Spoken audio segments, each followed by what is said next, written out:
it's Leah from Teen Defenders. In my last video, I discussed the arguments that people use to dehumanize the unborn, and thereby support abortion. I concluded that those arguments are invalid and arbitrary. The unborn are definitely human. That's obvious and is supported by science. But I also ended by suggesting that the question that people are asking is no longer, are the unborn human? Instead, they're asking, are the unborn persons? So let's take a look at that question next. First, let's look at the differing opinions that people have on when exactly the unborn gain their personhood. There are basically three views. The first is that the unborn gain their personhood at conception. This view suggests that being a human and a person are one and the same. The second view is that the unborn gain their personhood at birth, and the third view is that the unborn gain their personhood somewhere between conception and birth. There is actually a fourth view. Believe it or not, some people believe that the unborn don't gain their personhood until after birth, say 6 months old. So how do we decide which of these views is the right one? How can we tell when exactly the unborn gain their personhood? Well, let's see if the dictionary can help. If you look up the word person in the dictionary, you'll find that the basic definition is a human being.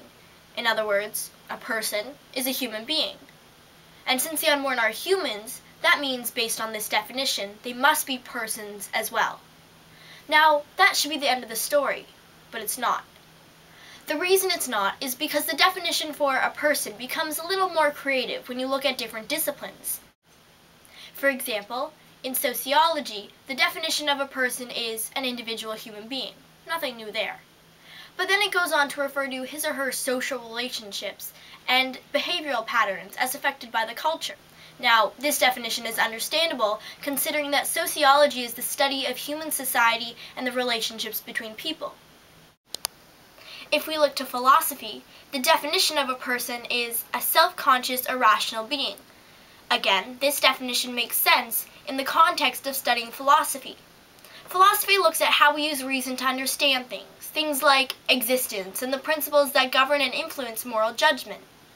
But since philosophy is also the study of the limitations of knowledge, any honest philosopher would admit that an understanding of the concept of personhood is limited, at best, and therefore the philosophical definition of a person is also limited at best.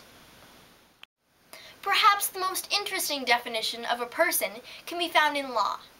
In law, a person is defined as a human being, a partnership, a corporation, an estate, or other legal entity recognized by law as having rights and duties. In other words, in law, a person is whoever the governing authorities decide to give rights to. So, under the law, you're only a person if the lawmakers say you are.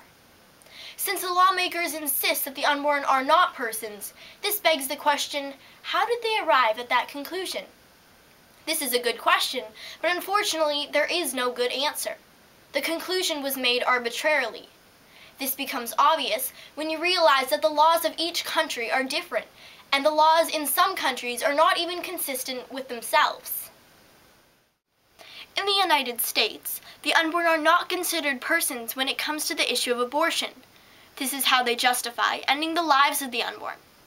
However, the U.S. does have an Unborn Victims of Violence Act. So if someone murders a pregnant woman, he or she would be charged with 2 murders, the murder of the woman and the murder of her unborn baby. This is a fair law, which recognizes that justice demands an accounting for the life of the unborn victim, as well as the woman. However, it does highlight the arbitrary nature of personhood and the inability of lawmakers to be able to determine precisely when someone gains personhood. In Canada, the laws are more consistent in that the unborn are never considered persons and are never given rights, but the result is entirely unfair.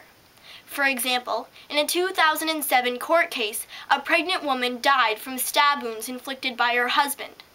The female fetus was stillborn during a subsequent cesarean section. However, the husband was only charged with the murder and aggravated assault of his wife.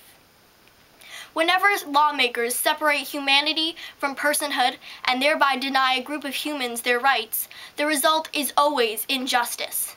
All we need to do is take a walk through history to see that clearly. Let's take a look at 4 examples from history where personhood was denied to a certain group of people. The first is the Holocaust. Now I'm here at a Holocaust memorial. You know, some people wonder how the Germans could have committed such atrocities against the Jewish people. But really, their justification was easy. Know how? All the German authorities had to do was simply declare that the Jewish people weren't persons. Hitler went so far as to say that the Jewish people weren't even humans. So the Jewish people were stripped of their personhood, and thereby stripped of their rights and their value. And that's why all the atrocities committed against them were considered acceptable.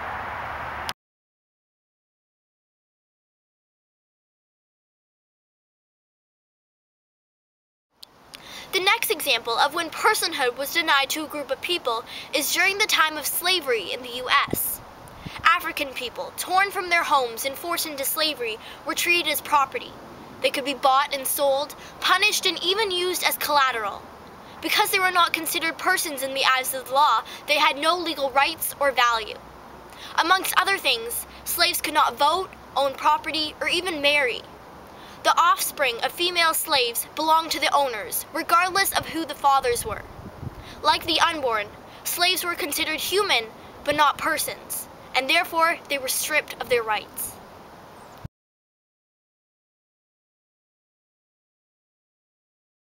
The third example can be seen with the treatment of the natives in North America.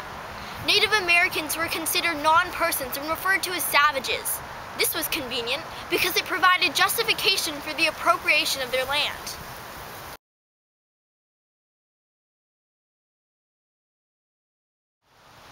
Some of you may have never seen a Canadian $50 bill, or you might not have taken the time to look closely at it, so you might not have noticed the 5 women that are pictured here.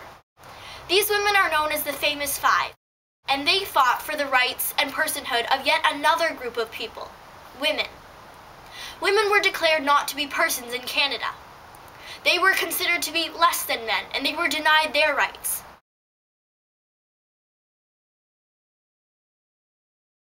Unfortunately, this is not just a historical example, but even today in some countries, women are treated like animals and don't have rights because they don't have personhood. Frankly, I'm thankful that in Canada, I'm now a person.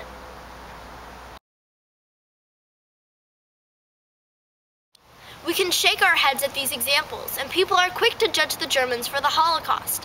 But we have our own Holocaust that's taking the lives of millions of unborn babies every year, and we do it using the same tactics as the Germans did. We deny personhood to the unborn, and thereby deny them their rights and justify our own actions. In case you're thinking that we can't compare abortion to the Holocaust, think about this. Approximately 6 million Jews were killed in the Holocaust, a terrible atrocity.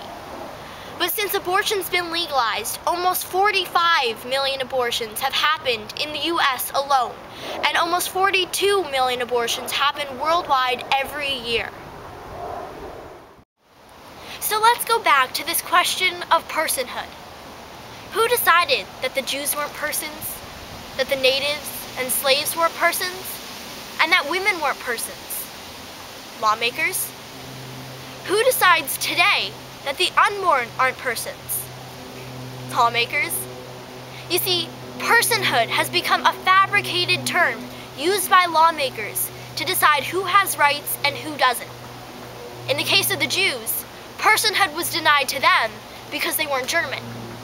In the case of women, personhood was denied to them because they weren't men. In the case of the unborn, personhood is denied to them because they're dependent, because they look different, and because they can't do what older babies, children, and adults can do. In his book on personhood, Peter Kreeft accurately pointed out that whenever personhood is defined functionally, the dividing line between persons and non-persons will be based on a decision made by those in power, a decision of will. So when you're asking yourself the question, are the unborn persons, what you really need to ask yourself is, should those in power be allowed to decide which humans are persons and which are not? Who gets rights and who doesn't? Once you allow one group of humans to lose their personhood, every other group's personhood becomes vulnerable and no one is safe. When will someone else decide that you're not a person? You see, we're not just fighting for the unborn's rights. We're fighting for our rights too.